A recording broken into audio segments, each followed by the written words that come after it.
morning, good afternoon, good evening. Zimbabwe is a failed state. That is a fact that very few people can deny. Those who deny it, of course, have got their own motive for denying it. But no honest individual out there can deny that Zimbabwe is a failed state. And the number one reason why Zimbabwe is a failed state is because for the last 44 years, we've failed to hold free, fair, and credible elections. And so the country has been stuck with this corrupt, incompetent, and tyrannical Zanu PF dictatorship. Why have we failed to stop Zanu PF rigging the elections? By the late 1990s, the nation came to a consensus that as long as Zanu PF remains in power, the country was going to go nowhere. And the solution that we should have opposition leaders who will implement the democratic changes necessary to stop Zanu PF rigging the elections. We could not expect Zanu PF to reform itself out of power. That's completely out of the question. So the alternative is we elect opposition. Thank God Zimbabwe still had the commitment to hold regular elections. And we should use that opportunity to appoint, to elect opposition leaders whose primary task would be to implement the democratic changes necessary to stop this case of rigged elections.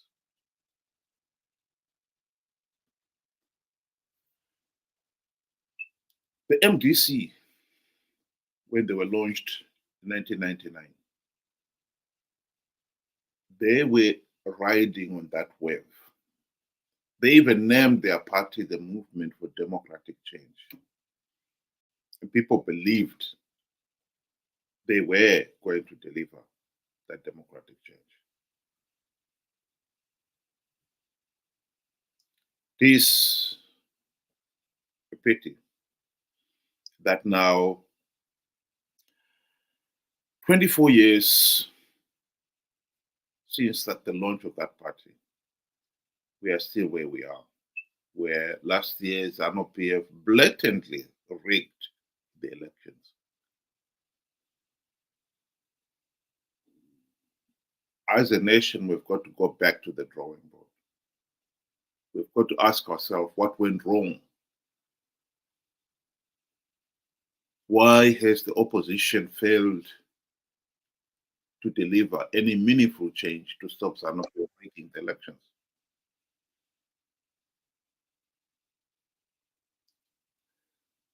I've got on the screen there one of the opposition leaders, David Coltart. And on the screen there is advertising his book that he wrote in 2013, soon after the 2013 elections. The struggle continues, 50 years of tyranny in Zimbabwe. As you can see on the screen there, he's proclaiming that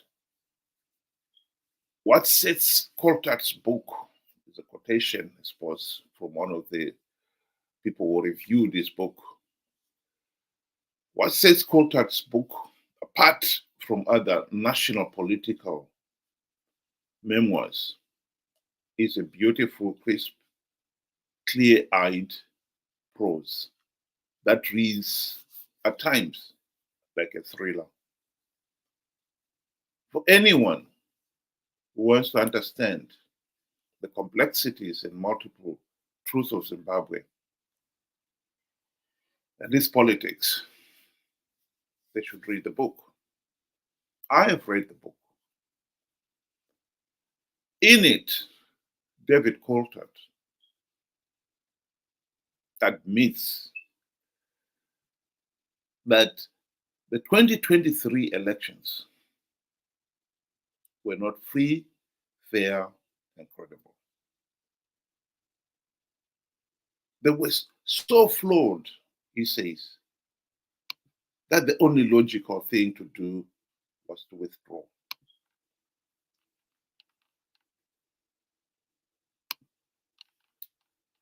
He admits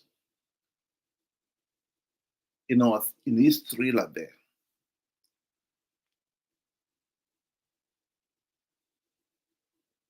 so why did the opposition fail to withdraw? Well, he explains it. They did not withdraw because the two factions of MDC could not trust each other to withdraw. They fear that if the other side would participate and go on to win the seats and thus give, and they will then have the benefit of these gravitating seats, and that will give Zanu PF legitimacy. Yes, MDCT could not speak for MDCN, and likewise MDCN could not speak for MDCT. But the point here is, if the process is so flawed, so illegal, that the only logical step is to withdraw, it is unforgivable that one would say, well, I'll still participate out of greed because I also want to have a few of those gravitating seats. And yes, that is exactly what they did. And they did not only do it in 2013, they went on to do the same thing in 2018, and then last year. In other words, they are now perpetuating the dictatorship because of their greed. Indeed, I have read Coltart's book. In it,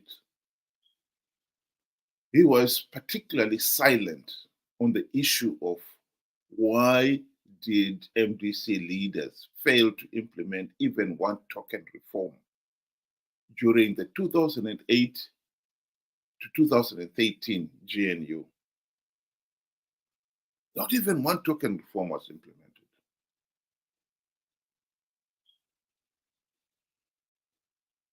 Whoever wrote that review clearly did not know the history of Zimbabwe, because he would have known that that GNU period was probably the most significant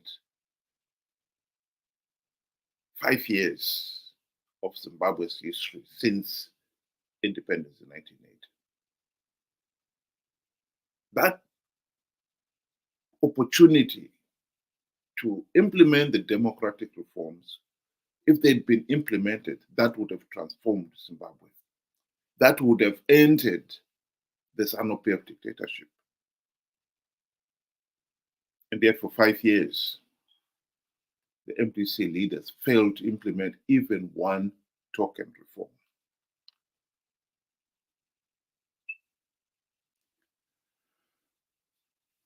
I'm talking about this today because Coltart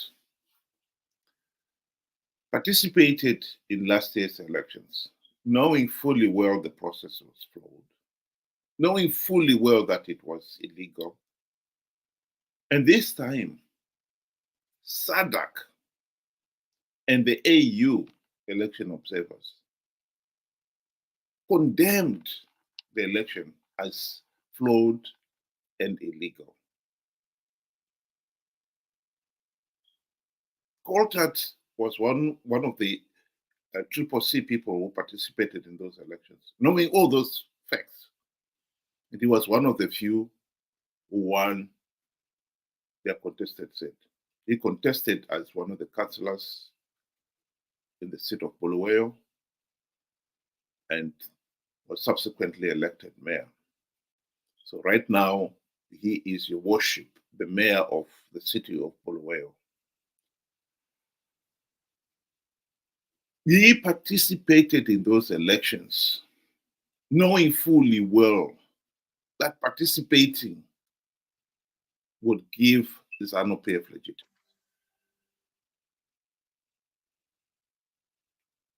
And to add on to that, him and a few others who did win their few seats, even after SADC and the AU had condemned the process as flawed, they still went ahead and took up their private seats under the pretext that these are liberated zones.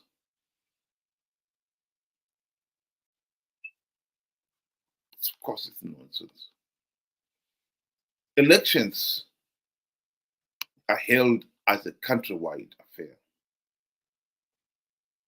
And to start pretending that somehow you can have one small islands in the country that are liberated zones is absolutely utter nonsense. The elections were held on the basis of the same voters' roll, for instance. The same. The process affecting the whole election was the same as well. For instance, one of the problems that undermined the whole electoral process was that there was no verified voters' roll. Zanu PF had been frog marching voters, particularly in the rural areas, to attend its rallies, and was boasting about it. Mnangagwa himself is on record saying that Zanu PF has already arranged so that voters will be corralled like cattle, with the Zanu PF chairperson in front, the voters in the middle, and the headmen behind them. And they'll go to the polling station where they will vote. The party will know where you voted. And there was no denying that the party would know that. Because since the 2008 elections, Zanu PF has come up with such modifications as increasing the number of polling stations, where there used to be about 10 polling stations in the constituency. And the voter could vote in any one of those 10 in that constituency. They have now come up with the rules where there are up to 50 polling stations in a constituency, and the voter can only vote in one specified polling station. And Zanu PF had these operatives at each polling station. They will note how many people go in to vote, and most of them, they will know them by name, particularly in the rural areas. And when the results come, for the sake of argument, if 300 people voted, 100 voted for Zanu PF, and the rest for the opposition. It's 30 minutes job for the operatives to decide, of the 300 who went in, who do you think voted for Zanu PF?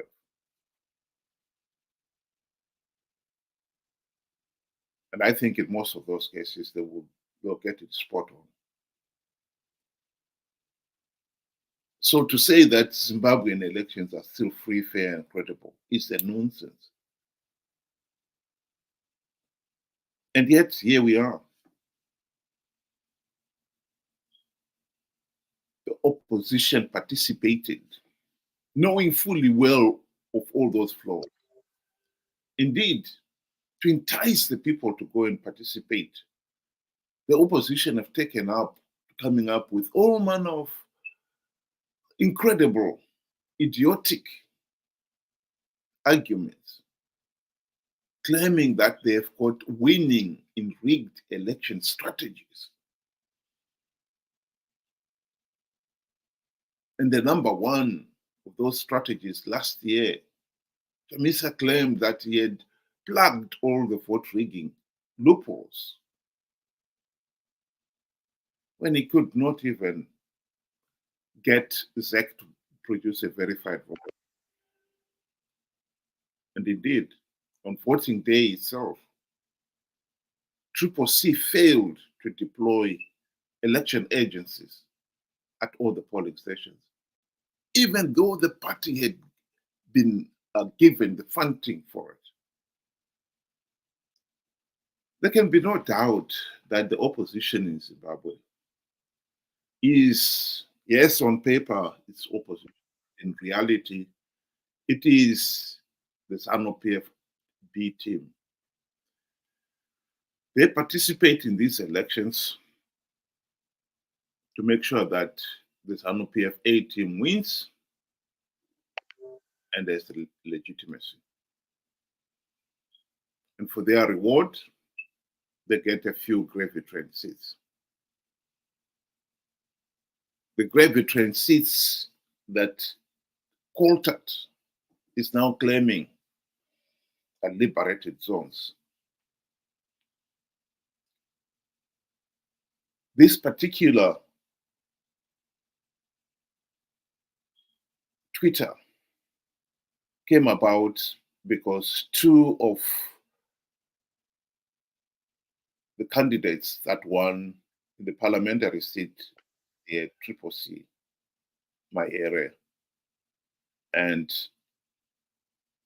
Markham, resigned when a number of the CCC leaders were being recalled.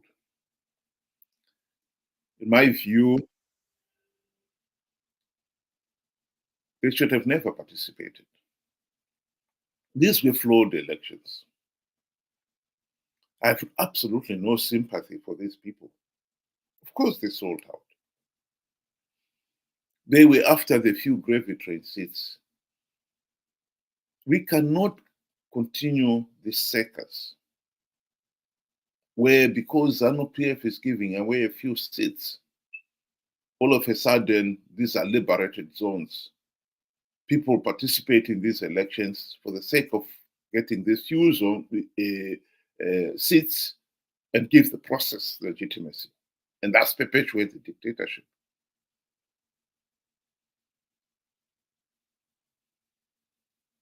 Whether we like it or not, Coltart was right in that book. And to be quite honest, he is not the only one who had realized that the sheer futility of participating in these flawed elections. Here's a quotation from an interview that Tendai gave in 2015.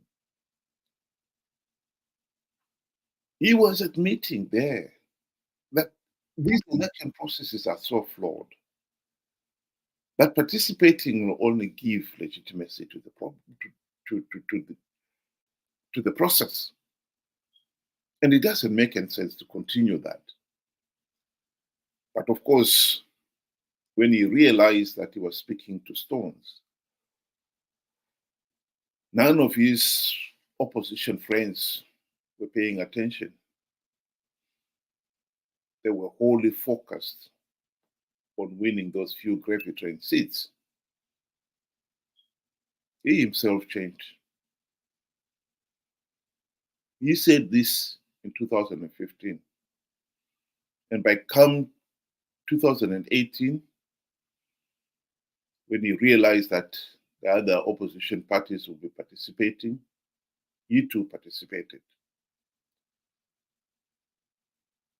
Last year, he wanted to participate, desperately wanted to participate. In fact, Tendai BT was challenging Rusty Markham for the Harare East seat. He wanted to contest those elections. It's just that the corrupt election process, or rather selection process in Triple C, saw him being sidelined. But he too was defending the participation, claiming that those are liberated zones.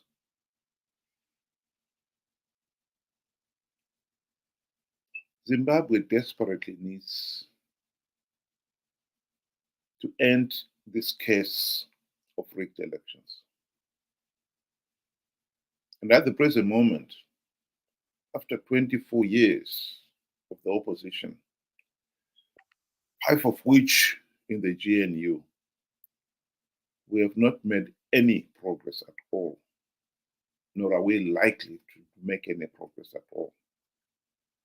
Because now we have got the opposition that has come up with a cozy arrangement with the ruling party, Zanu PF, to participate in these flawed elections no matter what.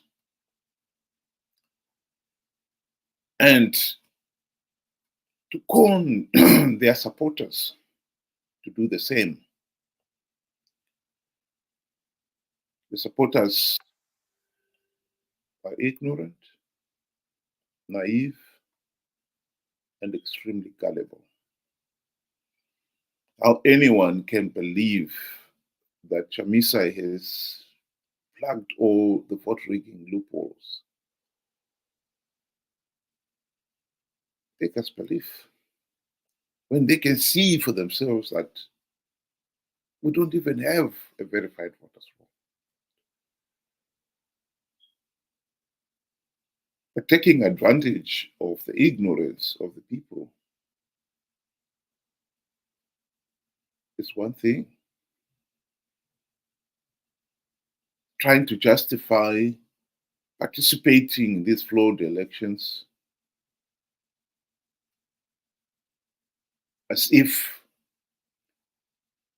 that is the way forward is totally unforgivable. I think people of Zimbabwe, particularly the intelligentsia, have let the country down. Why people like David Coltart can come up with such nonsensical claims purely designed to perpetuate the dictatorship just because they are getting a few seats. And they say nothing about it is deeply regrettable, to say the very least.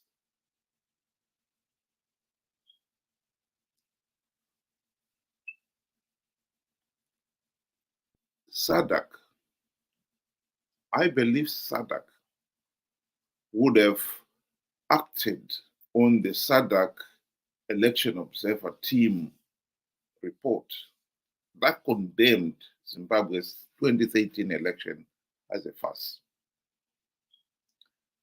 This is the conclusion that the SADC election team made at the end of the election in 2023. Their conclusion was it couldn't be any clearer. The process failed to meet Zimbabwe's own electoral laws, and it failed to meet SADC principles and guidelines on elections. I believe SADC would have acted on that report. By the way, they did accept it.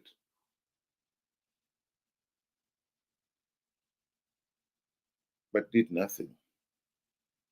I believe they did not do anything after they'd seen the opposition, number one, participating in these flawed elections, and number two, accepting those seats, even after SADC had said the process was flawed.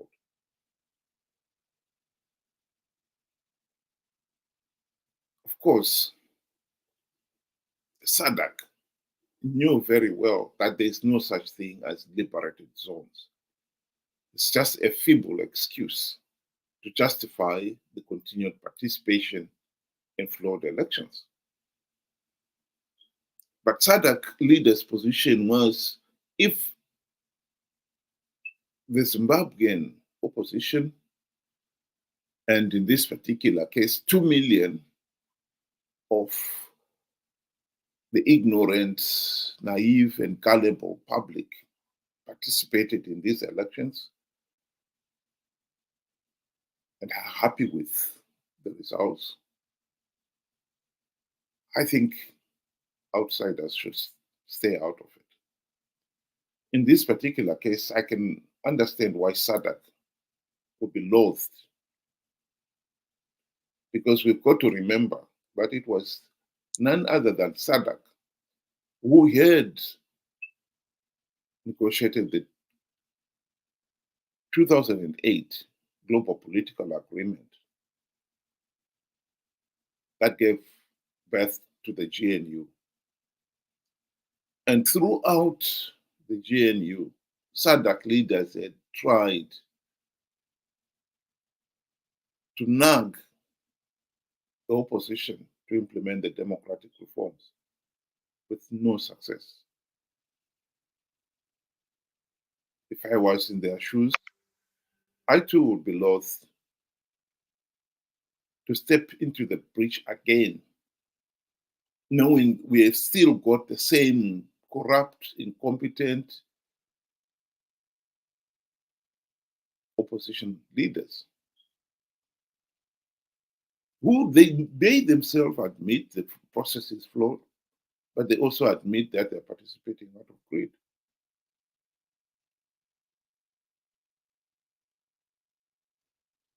I think the people of Zimbabwe have got to wake up to the reality that we are not going to get out of this mess until we address not just Zanu PF,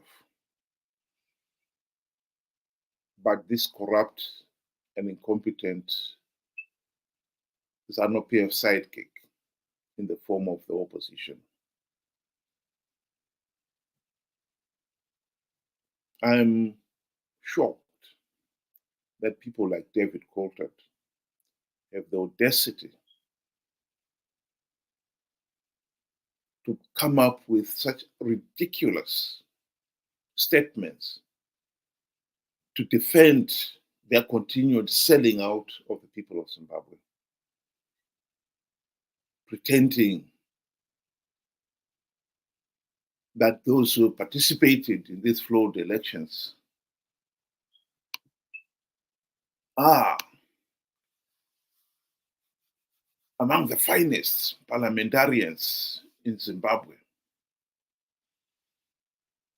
and the nation is all the poorer for not having them. What a pathetic claim. Zanu PF is rigging the elections and is giving away a few seats to entice the opposition to participate. And ever since the GNU, MDC, CCC have obliged. That is the political fact that the people of Zimbabwe must deal with.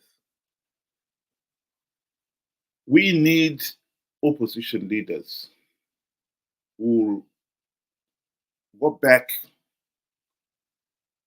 to the resolutions, to the consensus of the late 1990s.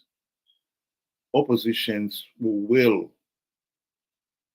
deliver the democratic changes to stop Zanu PF rigging the elections. And what we have at the present moment is opposition leaders who have sold out on that issue and are willing now to participate in flawed elections for the sake of a few gravy trade seats. They are even willing to call them liberated zones. There is no such thing.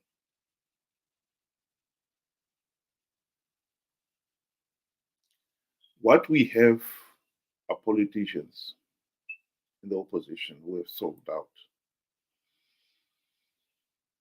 They claim when it suits them that elections are rigged.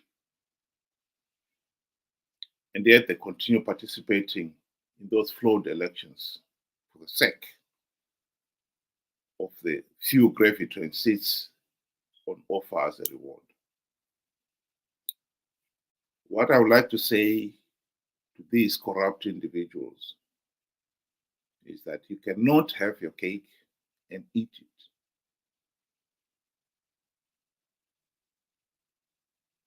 And you are not going to get away with selling out to the people of Zimbabwe. What is happening right now is intolerable. 44 years of rigged elections. And at the rate at which we are going, with sellouts like David Coltart, Nelson Chamisa, Tendai Biti, and all these other MDC-CCC sellouts, we are going to be dragged into the 2028 elections, and they'll be claiming they've got strategies of winning rigged elections. To go into 2028 and have another rigged election and drag the nation deeper and deeper into this economic and political hell on earth is unforgivable.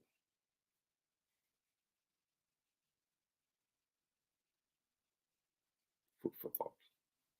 Thank you very much for listening and have a good day.